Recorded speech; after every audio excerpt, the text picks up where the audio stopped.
పెద్దపల్లి జిల్లా రామగుండం ఎన్టీపీసీ ఆర్య వైశ్య సంఘం అధ్యక్ష పదవికి సోమవారం రావికంటి వరప్రసాద్ నామినేషన్ వేశారు.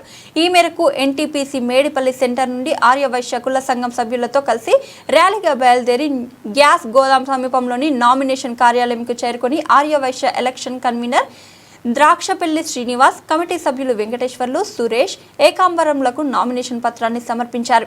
ఈ సందర్భంగా ఎన్నికల అధికారులు మాట్లాడుతూ ఎన్టీపీసీ ఆర్య వైశ్య సంఘం ఎన్నికల నిర్వహణ కోసం పోటీ చేయాలనుకునే వారి నుండి నామినేషన్లు స్వీకరించడం జరుగుతుందని తెలిపారు. ఆగస్టు 11, 12 తేదీలలో ఉదయం 10 గంటల నుంచి సాయంత్రం 5 గంటల వరకు నామినేషన్లు స్వీకరించబడతాయని, 13వ తేదీన నామినేషన్లు ఉపసంహరించుకునేందుకు అవకాశం ఉంటుందన్నారు.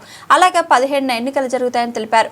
ఒక మంచి వాతావరణంలో ఎన్నికలు జరుపుకుందామని అన్నారు. ఈ కార్యక్రమంలో ఎన్టీపీసీ ఆర్య వైశ్య కుల సభ్యులు గాదంశెట్టి రాజు, పబ్బ వెంకటేశ్వర్లు, రావికంటి ఈశ్వర్, రావికంటి హరీష్, వీరకుమార్, చంద్రశేఖర్, గాదంశెట్టి, చిట్టి, రమేష్, నూకా అశోక్ తదితరులు పాల్గొన్నారు.